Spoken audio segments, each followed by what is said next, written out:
Hello and welcome to the NCE review. This is Dr. Pepe, and today we're going to be going over clinical focus, and we are on subheading H, which is fear and panic. So let's start talking about panic disorders, which is related to fear. So, what is panic disorders? It is a frequent and unexpected panic attack.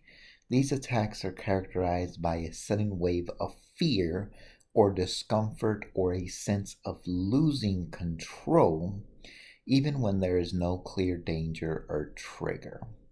It is also important to realize that no two panic attacks are the same, and the experiences can vary in overt symptoms, as well as in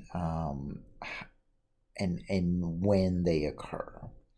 Also, when we're talking about fear and panic, it's important to understand the common signs that someone reports, such as feeling like they are having a heart attack, trembling, tingling, rapid heart rate are common symptoms. They can occur anytime. And they also have a significant change in that individual and their day-to-day living. So it's important to realize that these panic disorders have to affect their day-to-day living. So as mentioned, there is a sudden repeated overwhelming anxiety and fear. There could be a sense of loss of control. There could be intense worry. There could be a great deal of avoidance or fear. And some other physical symptoms that you should be aware of is heart palpitation, sweating, chills, trembling, difficulty breathing, dizziness or weakness, numbing, chest pains, and stomach nausea.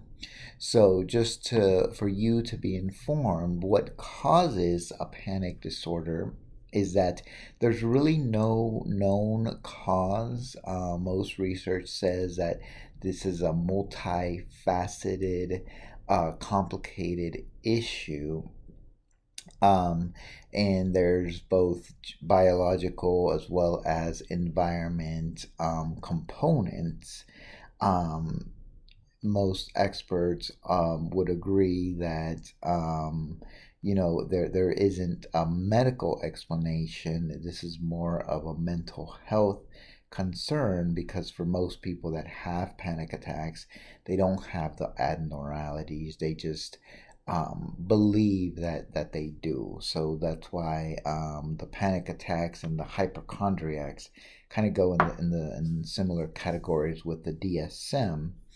As far as the treatments that you should be aware of, there are anti-anxiety medications, or beta blockers or antidepressants that are common as far as psychotropics. But as far as the counseling or therapy approach, most experts agree in a type of cognitive behavior therapy or dialectical behavior therapy in order to address the behaviors, and ultimately address the beliefs that are causing the behaviors. There's also another aspect is exposure therapy, which is using some of the CBT techniques in order to do like systematic desensitization, to where the client doesn't feel so much panic or doesn't feel like they are in a state of danger. So those are some of the common treatments, but again, there are several. It's not just one thing, because a panic or a fear is a very complicated thing, and like I mentioned earlier, there are genetic as well as environmental components to a panic disorder.